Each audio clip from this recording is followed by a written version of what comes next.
예, 전국 곳곳에 내렸던 대설특보 대부분 해제됐습니다만 오늘까지 서울과 경기 등 눈이 더 내리고 내일 또다시 전국에 눈 예보가 있습니다.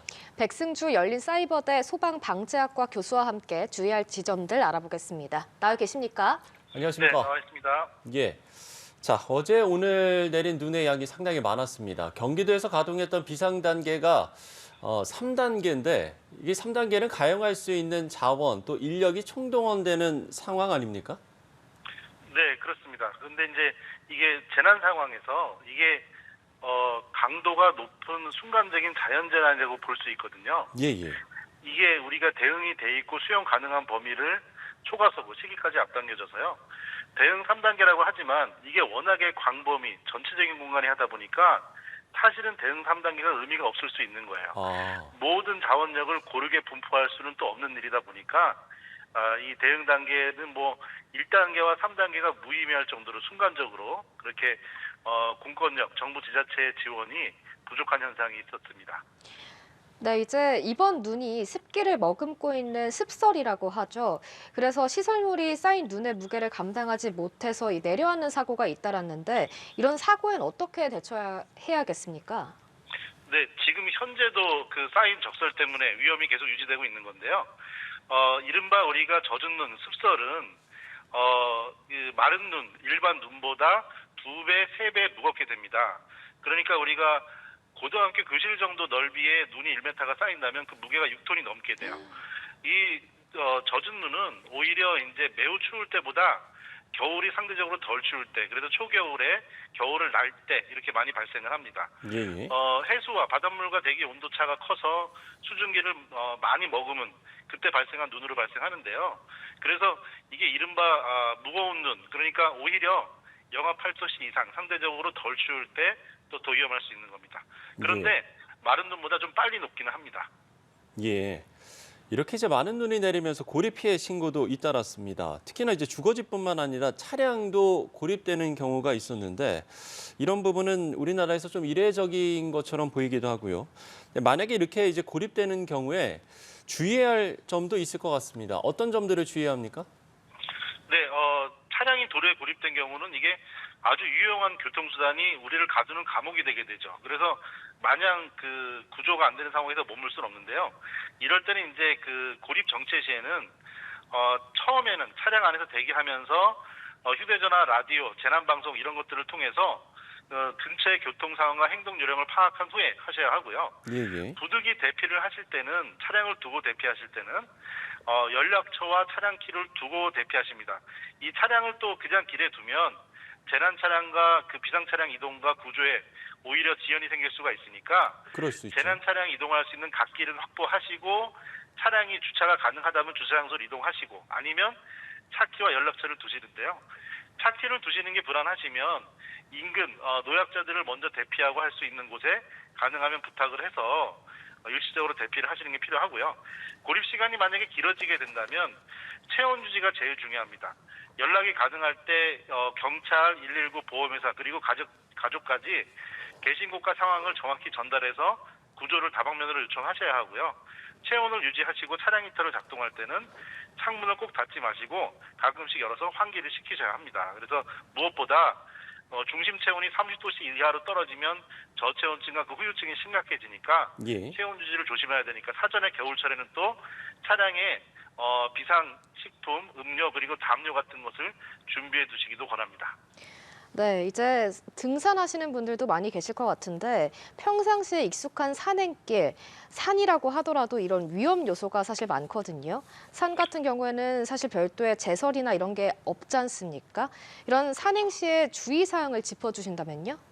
네, 겨울철 산행은 전문가가 아니라면 그리고 전문가의 적극적인 지원이 가능한 조건이 아니라면 자제하시기를 일반인들은 자제하셔야겠고요. 예.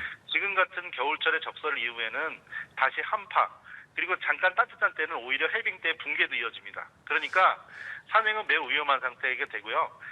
가벼운 산행과 그리고 가벼운 산행이더라도 어떤 재난 상황이 생길 수가 있으니까 그 대응을 위해서 반드시 장구리를 철저히 준비하시고 이 또한 전문가의 상담과 실제 산행에서도 그 지도를 반드시 받으셔야 합니다. 예. 자, 산행 시 주의 사항까지 짚어봤고요. 그런가 하면 폭설로 곳곳에 정전도 발생했습니다. 많은 눈이 전선에는 어떤 영향을 미칠 수 있습니까? 네, 눈은 말 그대로 물이니까 이 자체가 누전 감전을 일으킬 수 있는데요. 당연히 일반 전선은 빗물이나 눈에 견디게 설계가 돼 있는데 일반적으로 가장 많은 사고 사례는 이렇게 적설이 되게 되면 전선과 전주 인근에 있던 높은 나무들에 눈이 쌓이면서 이것들이 넘어지고 하중이 전달되면서 끊어서 정전을 일으키고요. 또 단락으로 이어지는 그런 사고로 2차 사고로 이어집니다. 네. 정전은 단순한 정전이 아니고 그 인근 지역을 전기 자체 때문에 에너지가 고립되는 상황이 발생하니까 평상시에도 위험한 상황이나 전신 전주 주변에 약한 집안 나무가 있으면 또 위험한 상황도 신고하셔가지고 미리 조치하는 것도 필요합니다. 네, 이런 폭설 때문에 많은 분들이 자가용보다는 대중교통을 이용하실 것 같은데 대중교통을 이용하다 보니까 혼잡을 사실 피하기가 어렵거든요. 이 혼잡이 또 다른 사고로 이어질까 우려스럽기도 한데요. 네, 우려스러운 부분 분명히 있습니다. 그래서 이렇게 이런 상황에서 대중교통을 권해드리는데 대중교통이 평상시에 최적의 환경으로 건설이 되어 있기 때문에 그 수용 인원이 몰리면은 불편한 상황이 만들어질 수밖에 없는데요. 네네. 이럴 때 꼭 권해드리고 싶은 부분은 우리 학생들이나 직장인 분들은 시간으로 조절을 좀 하시고요. 그래서 출퇴근 시간대, 혼잡 시간대를 피하시고 그리고 이거는 개인이 꼭 하셔야 된다기보다 직장이나 회사 같은 기관 같은 경우도 학교도 그렇고요. 가능하다면 출퇴근 시간을 조절하시고 탄력적으로 해서 수용 인원을 분산시키면 그만큼 혼잡도는 떨어지고 안전하게 되는 거니까요. 갑자기 어떤 시설을 증설할 수는 없으니까 시간을 좀 조절하시기를 권해드립니다. 예. 자, 그런가 하면 물론 이제 계속된 눈으로 인해서 특히나 이제 블랙아이스에 대한 주의가 필요해 보이는데 될 수 있으면 대중교통을 이용하는 게 좋겠습니다만 그래도 꼭 운전을 해야 한다. 이럴 때는 어떤 점을 주의해야 되겠습니까? 네, 블랙아이스를 포함해서 운전 상황으로 말씀드리면 평상시 속도의 2분의 1로 줄이셔야 합니다.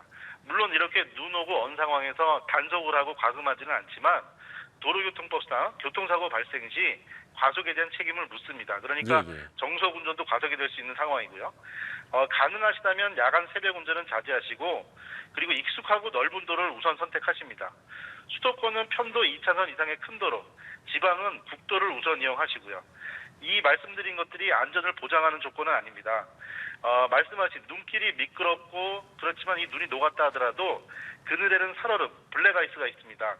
얇고 투명한 얼음이 그 밑에 검은 아스팔트를 그대로 비추니까 블랙아이스라고 하는데요. 예. 그만큼 우리가 방심하면 이게 눈이 녹은 안전한 도로구나 생각할 수가 있는 거죠.